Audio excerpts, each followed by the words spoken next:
Hey, and we got a new quarterback. We do. Chase Griffin. Okay, so Chase Griffin getting a chance to play now. On a strike. Hey guys, how y'all doing? This is Coach T with another episode of Sports Talk. Got a young man that I was once again blessed to see grow. I'm gonna let him introduce himself. Go ahead. My name is Ezavier Staples. I go to UCLA right now from Long Beach, California. I'm currently in my redshirt sophomore year. Currently, next school year, I'll be in my junior year, ready to go. So what school you come from? High school? I come from Millikan High School from Long Beach. Little school. I kind of grew up around Millikan, so I was kind of destined to go to Millikan because I felt like it was more convenient for the family. So. Okay. Yeah, but we go way back, man. I know you Pop Warner, Long Beach Pop Warner. And to see you where you at now, man,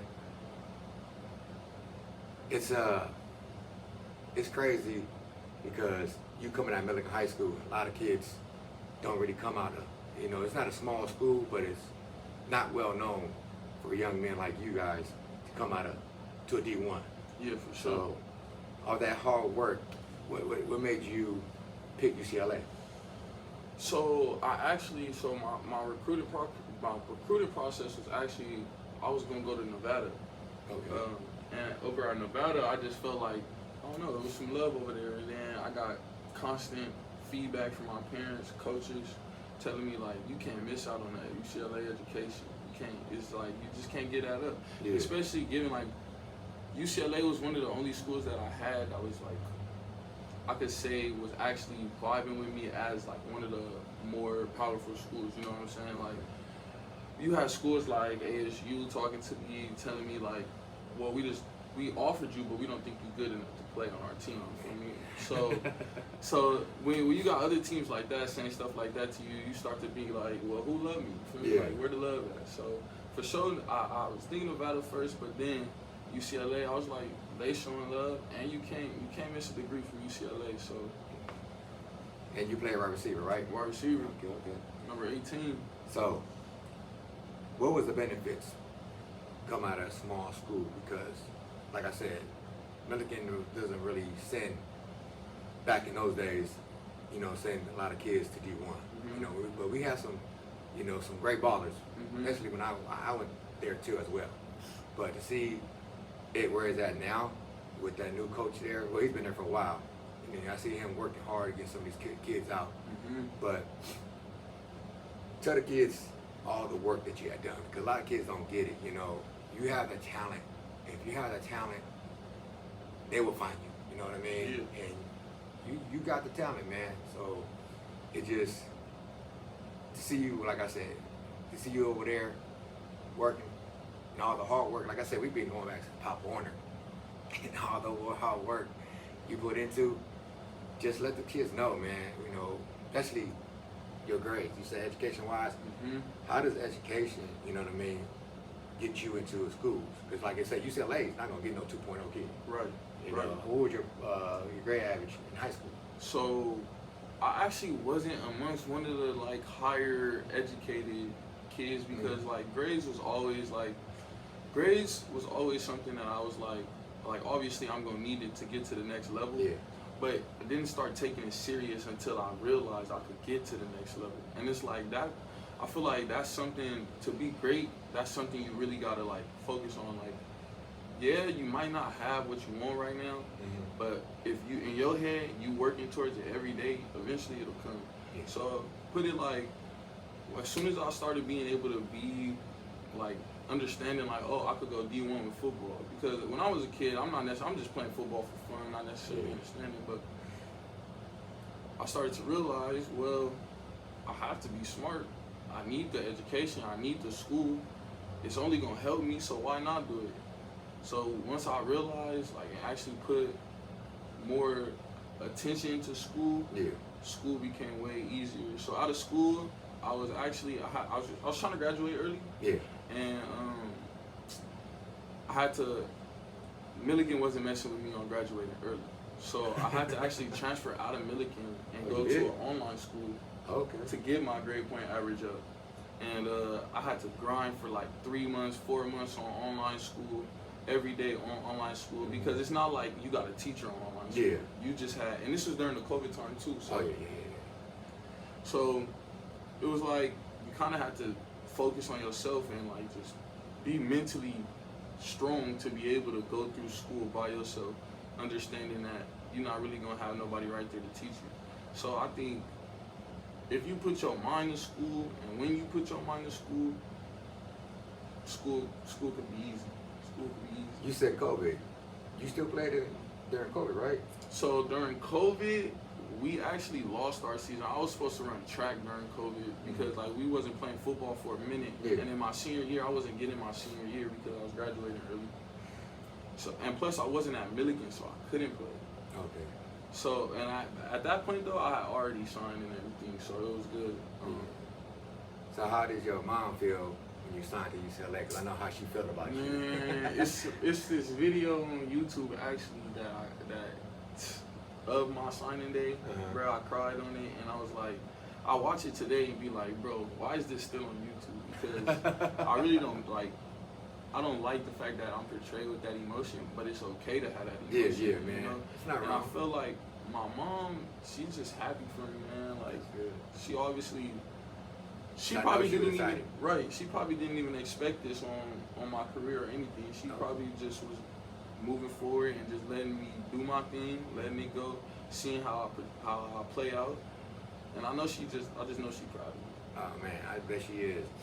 Man, but you know, I was watching, because I had posted up too, I think it was your freshman year, because you come out, man, you come from a long way. And I remember when I first met you, you was a quiet kid, man. You was just quiet. And I saw the video that you posted up. I guess you guys had to do a freshman thing, and you sang Michael Jackson. Yeah. And to see that whole side of you, just a different person I really know, because you, like I said, you was quiet when I first met you, and to see you grow and be the person who you are, you know, that was just, what made you do that video? So to be honest, I feel like football is the gateway to bring that personality out of you. Like, you being around all your brothers and all your dogs, it just make you feel so much more comfortable within yourself, because you know you got a group of people that's, well, they don't really necessarily, they're not gonna judge me. Yeah. They might, but I know they're just playing at the end of the day, you know? So like for me to be comfortable enough to go show that side of my personality in that video, you know, that, so basically my brothers made me comfortable. Yeah. You know what I'm saying? Like, Yeah, because like I said, when I first met you, I saw the athlete, but I think what held you back a little bit was because you felt like you didn't talk that much. You didn't say that much.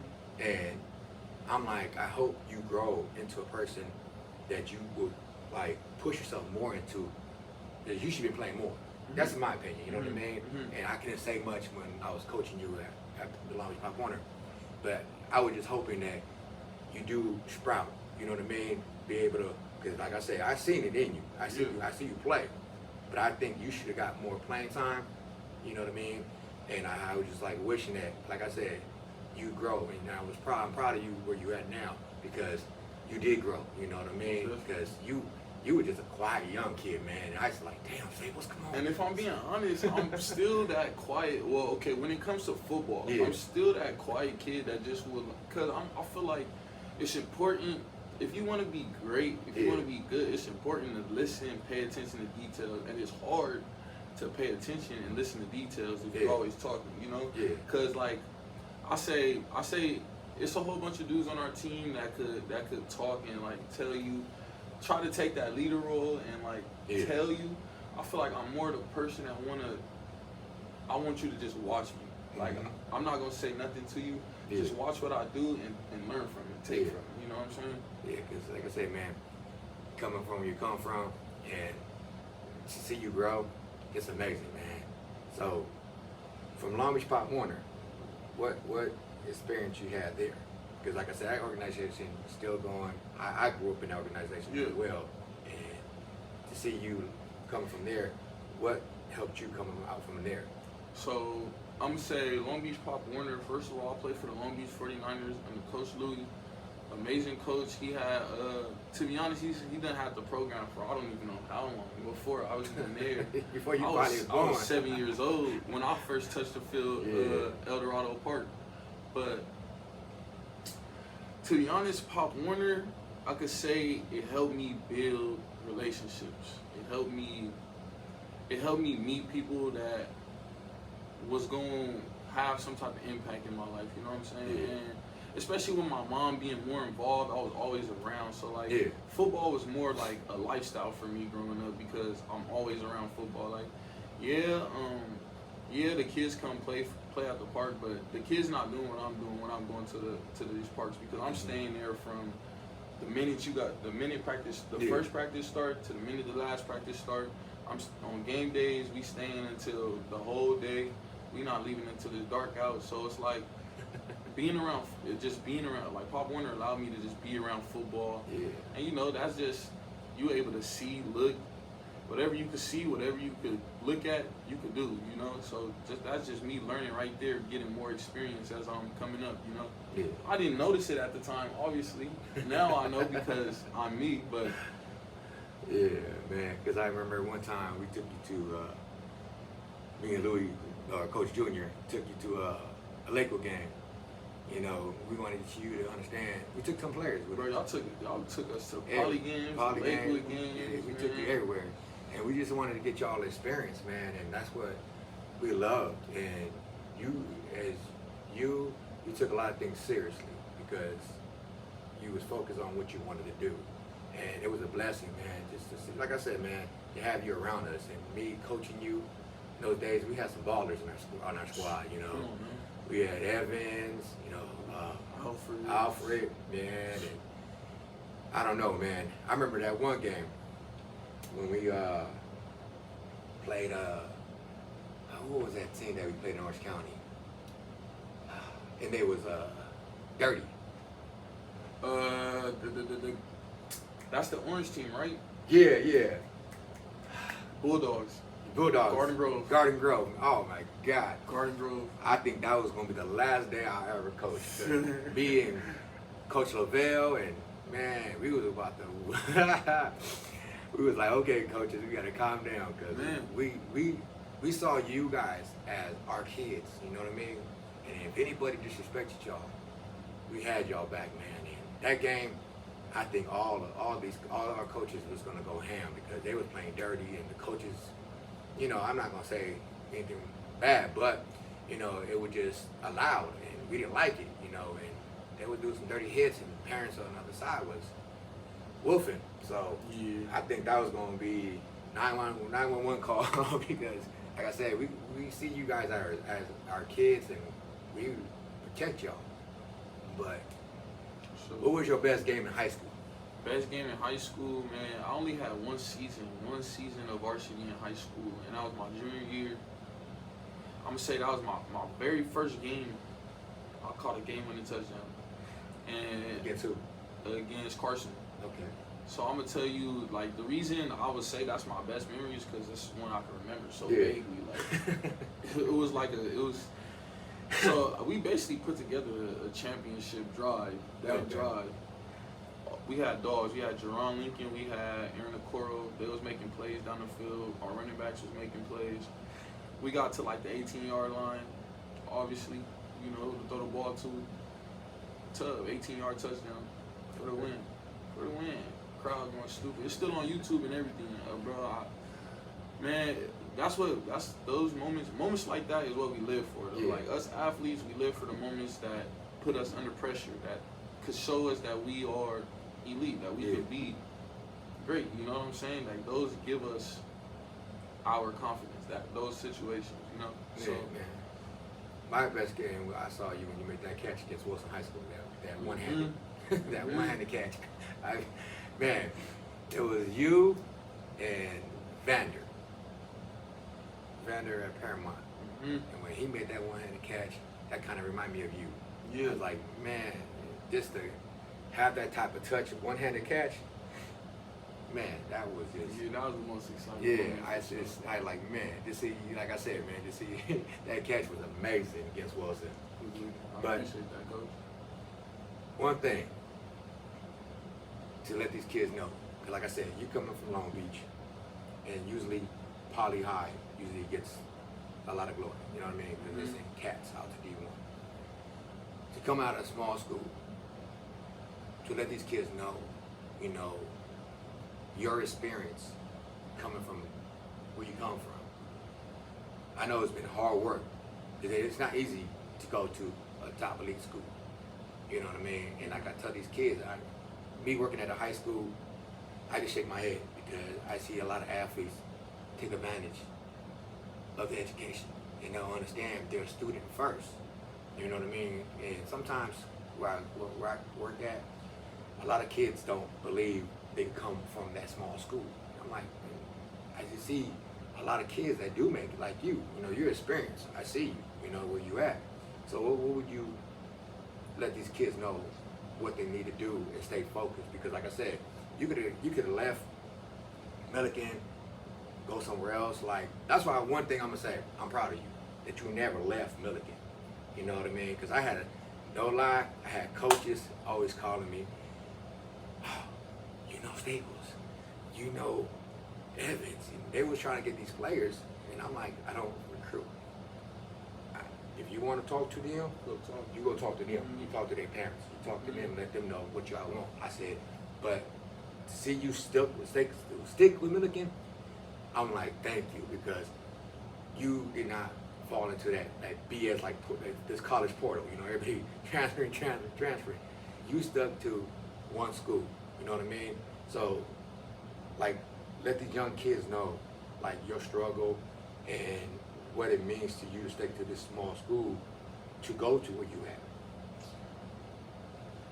Repeat that one more time. Like, you coming from Millikan, right? Mm-hmm.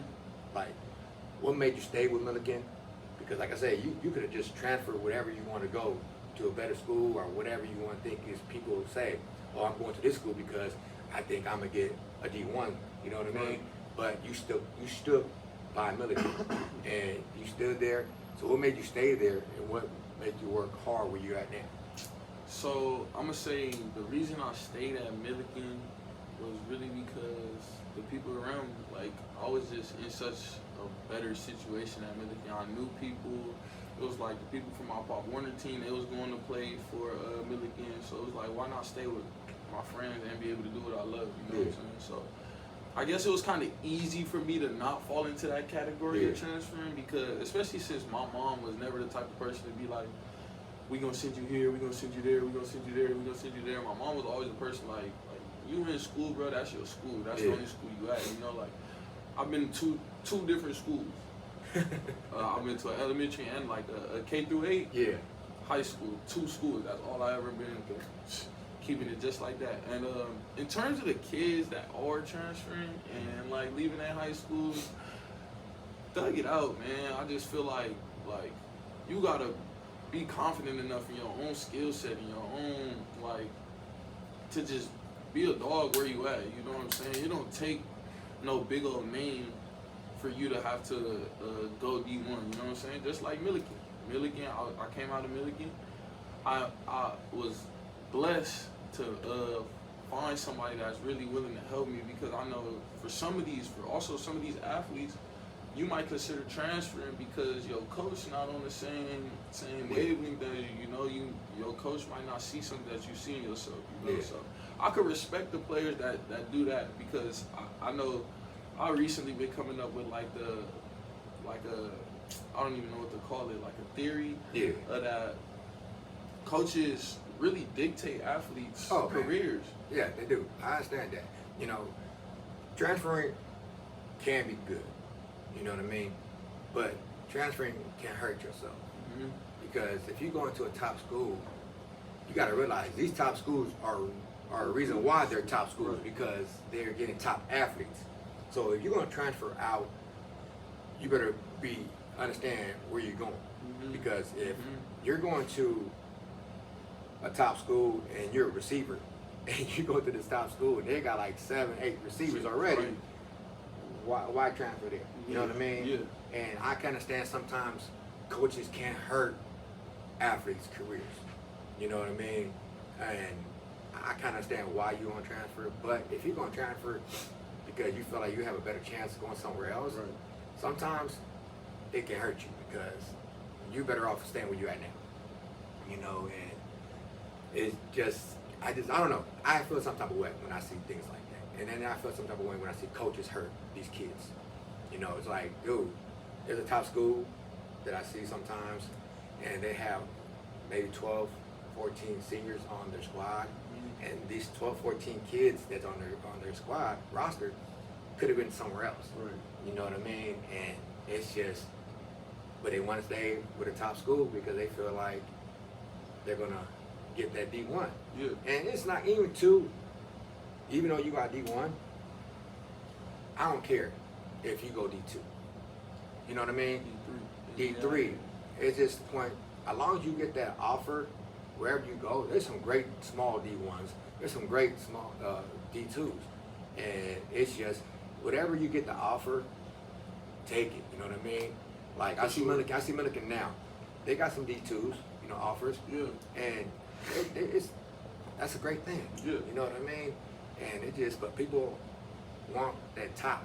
And it's like, it's hard to get to the top. 'Cause everybody, 99%, every high school athlete, man, girls sports, boys sports, they all want to go D1. For sure. That's the dream. But we got to realize, not everybody's going to make D1. It takes steps. You know, you could go to a D2, maybe. Like now, like they say, they got this transfer portal. You go D2, stick there for a year, get built, and then transfer.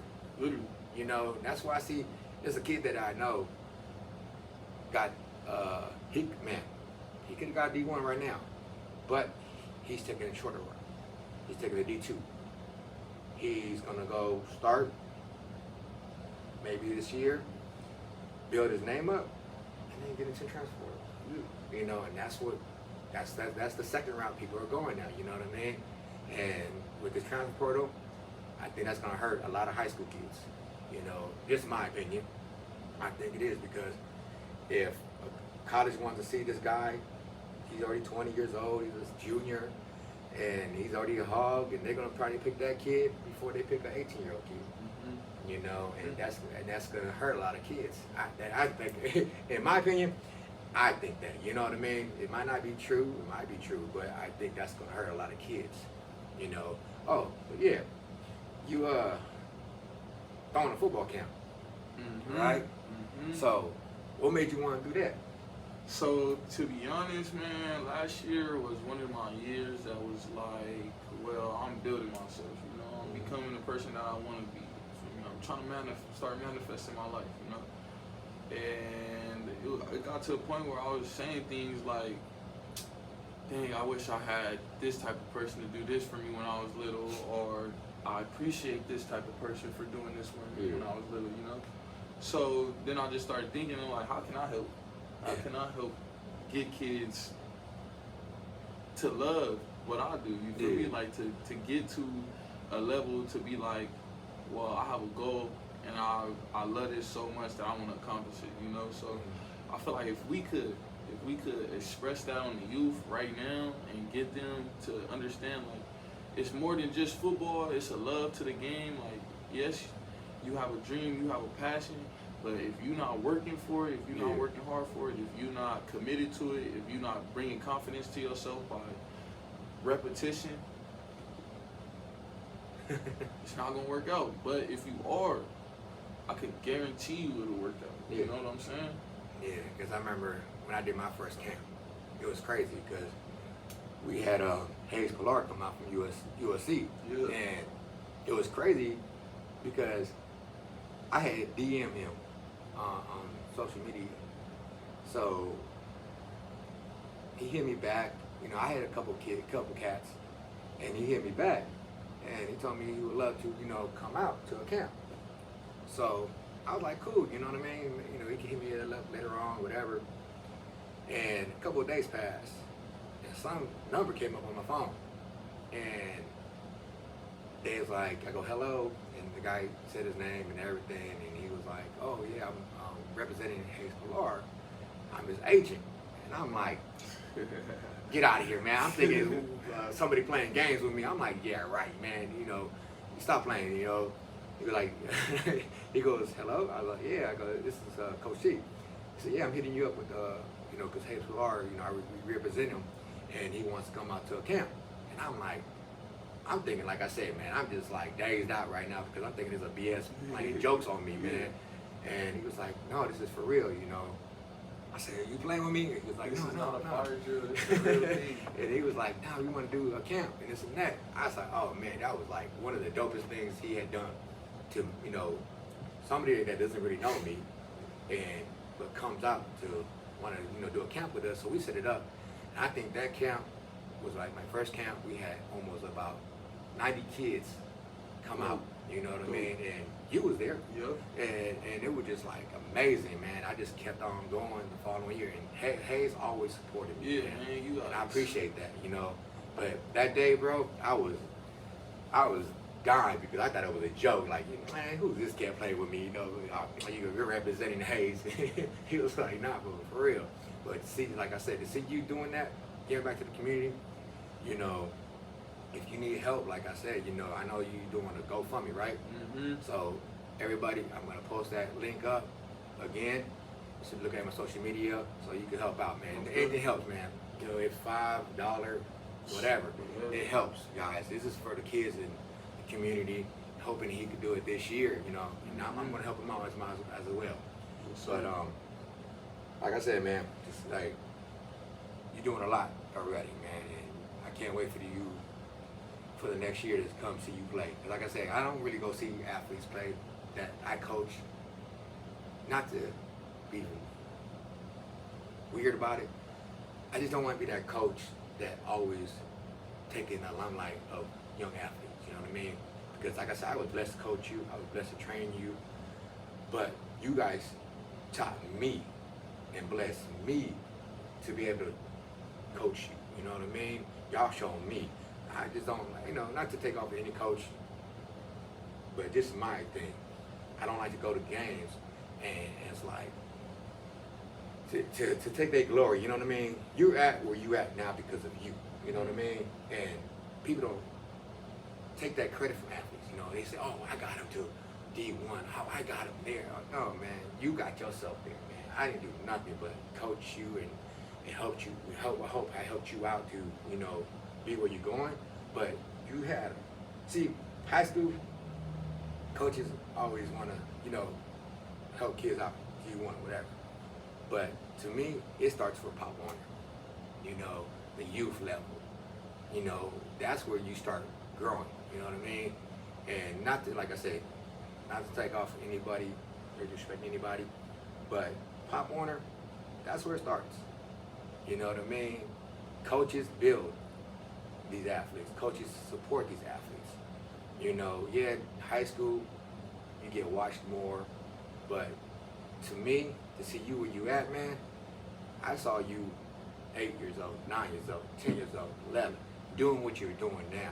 Nothing's new for you, you know what I mean? You've been doing this. You know, you just got blessed to go to a high school that kind of pushed you a little more up there, but you know, a lot of kids, a lot of coaches don't get love. Pop Warner coaches don't get love. Youth coaches don't get love. You know, and I think that's where majority it starts at. You know what I mean? Unless you was a high, unless you never played any ball, Right. and you started in high school, that's different. Right. But it started with Long Beach Pop Warner. You know, like I said, I still got pictures of you running the ball and you just hand facing somebody. Man, I got that picture. I actually, I was just asking Coach Junior if he could send me the clips, man, from when I was younger. Oh man, I would love them. I wish I had some clips of you guys, you know, but we was out there coaching. Man. So it can't be recorded. Like now, you got social media. Yep. You know, more social media. And that's why I tell kids like you, if coaches don't help you out in high school, parents, start building your kids' videos, highlights, whatever, because you got social media now, man. And parents can help their own kids out now.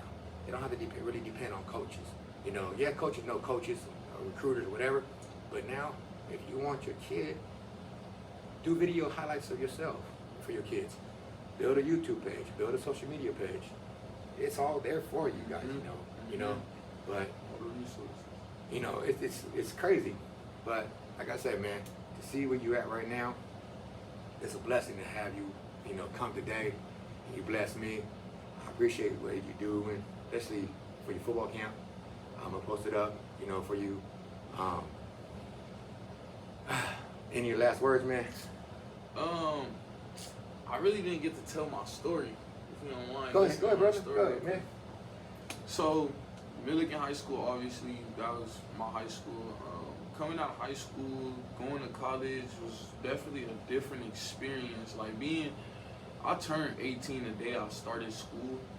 So, like, I'm obviously younger than everybody there. Yeah. So, I'm looking at all this new stuff that's going on around me, and I'm like, well, shoot, I want to portray in these activities of what's going on over here, man. You feel me? So, I feel like I came into college real curious, like not necessarily knowing that football is what I want to do. You know, like if you go watch some of these, like look at the kids that go to UCLA. If you go watch some of they like when they sign and they tell you why they sign. Some kids not even gonna tell you they signing for football. Some kids will tell you they signing because they want to get a degree from UCLA. Yeah. And I noticed I said that when I was coming up, but I wasn't necessarily on board to go to UCLA because I wanted the degree. Yeah. Because I wanted to be a football player. Yeah. I'm trying to go to the NFL, and I wasn't realizing.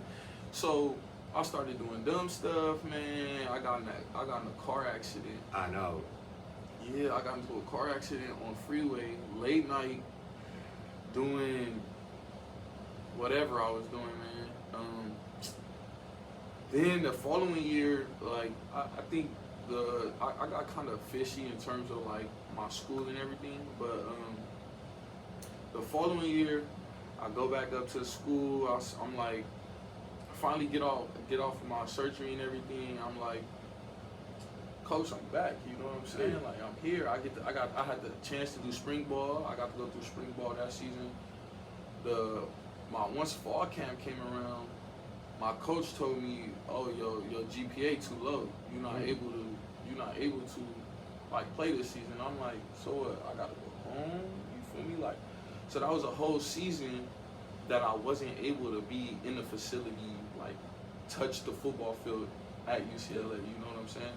So that took a whole year from my college experience, and it was just like, if I could go back and redo something, I would redo my freshman year because I felt like I came in and wasn't necessarily focused. You know what I'm saying? And I feel like that's what it takes. And I'm just not realizing because I'm older, I'm getting older, which is why we need to express this on the youth at a young age, is that you gotta focus. You gotta make sure you know what you want to do and you commit to it, you know? Because that's the only way you're going to be able to put 100% of your love into it, you know what I'm saying? So this year, obviously, we had this past season, great season. I thought this season, this was actually my first season my first full season of college football. Like, my first season, I only got to the second game. That's when I got hurt. And then last year, I couldn't touch it at all. This season, I got to play some special teams, you know. How did it feel to be on that field? Man, I tell you, special teams was like, it's like, I feel like they put you on special teams to help build you, like get you some experience, get you some, or go hit somebody, you know what I'm saying? So I got the opportunity to play some special teams, and I could be honest, I was never the type of person to be like, I want to be on special teams, or special teams is something that I want to do. Like, obviously at the beginning, I'm a ball player, so at the beginning, you obviously going to think special teams, like, Coach, I'm a receiver. I'm way better at receiver than I am at special teams. Why you not playing me as a receiver? They tell you, like, you just got to wait. Like, you got people ahead of you. Your time going to come, you know? Yeah. And you got to kind of stick with that process and believe in it. I figured out at the end of the season, special teams actually just made me more hungrier. Like, I wanted to be a receiver so bad that because they was moving me up. I was progressing throughout the whole year. I'm coming off the scouts field, going to play with our actual starters, and I'm like, well, I'm getting way better, you know? Yeah. And at the same time, I'm able to get that experience on special teams. So I like how they, like, controlled that process of me being able to be like, I don't know, I feel hungry this season, you know what I'm saying? Okay. This season gonna be different because I feel like they gonna give me my opportunity, you know what I'm saying? I feel like I haven't had the chance yet. Last year, I thought I was gonna get the chance. They told me so many times, you're gonna play this game, you're gonna play this game, you're gonna play this game. I'm like, man, I'm not playing no games. You throwing me only on special teams. And I can sit there and I'll be like, man, that's bunt. They lied to me. The thing right there, like you're saying right now, but it didn't break you. Exactly. It made you more hungry. Exactly. Right? And that's what a lot of kids sometimes don't even get that. They just like, they feel like they're failing, and they feel like they're not progressing, and they just like, forget it, I just give up. Mm-hmm. But sometimes that pressure right there makes you more hungry. I mean, more disciplined to your work, you know, and you can't let that break you. You know what I mean? Mm-hmm. You just got to be more hungry, like you're saying. You know, how did it feel to be on that field? Like I said, man, to see the stadium, because like I said, from high school to college, it's different. Way different. So how did it feel to be on that so, field? Man, the field was like, obviously, this is my first season, so I'm getting out there like, man, who coming from where? Who coming from where? Making sure I'm staying on alert, man, and then just being able to go out there and be like, well, I have a job and I can take on this responsibility for my team. I'm gonna do it to my best ability, like regardless of how I feel about the situation, the person in front of me, the person behind me. I just know my teammates got my back, man, and so I'm gonna just do whatever I can to do the job that is best for the team. You know what I'm saying? So, Because a lot of people don't get it when you go to the next level. Sometimes they might even change your position. You know what I mean? You might not play receiver, yes, you might play true. DB, free safety, but you got to grow into the system. Mm-hmm. You know what I mean? You might not like it It's a sometimes, but if you want to get on that field, you got to just go with the progress for right now. You know, you might not get playing time, you might get a lot of play time, but at the end of the day, it depends on your hunger. It depends on you. You know what I mean? If it don't break you, it's gonna make you. You know, and that's how people don't get it. You know, it's just like you came out training with a couple of us sometimes, and you know, you've been doing it for years. You know, and that's why I tell people, man, I don't take nobody's credit. You know, the kids I work with, man, I just see they hunger. They hunger. You know what I mean? It's just none of y'all got broken, man.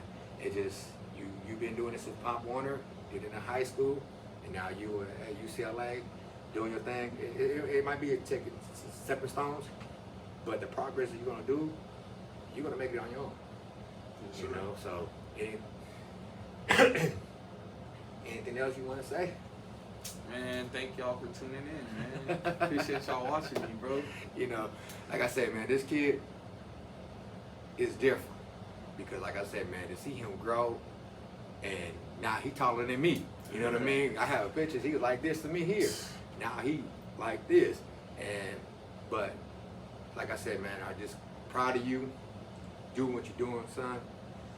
Make yourself proud. You know what I mean? When you make yourself proud, everybody else will be proud of you. You know what I mean? And me, Coach Junior, Coach Big Louie, and Coach Lavelle, and Coach Lolo, we all grew up with you, man. We all see where you at, man. And I know they feel the same way how I feel about you. You know, we love you, and we are proud of you, man. And you make Long Beach proud. You know what I mean? That's how I can say. That's the you goal, know, man. And you make your high school proud because to see where you're at right now, those cats over there could be like, man, he could do it, I could do it too. And I love that. You know what I mean? Mm-hmm. That's what people don't get. If I ain't gonna hate on the man, but if he can do it, so can I. It's possible. That's all they tell you. It's You know? possible. So I'm proud of you, man. I appreciate you coming out for today. You know, you could have other things to do, but you came to come with me, and I'm blessed to have you here. Definitely. All right, guys. Well, episode, another down. Thanks to this guy right here. Don't forget to subscribe. My supporters, Body Armor, Loudmouth, Game Breaker, The Athlete. Thank you guys, man. I appreciate you guys. Don't forget to subscribe. Don't forget to like this video. Words is lost, but to the next episode, guys, okay? One love.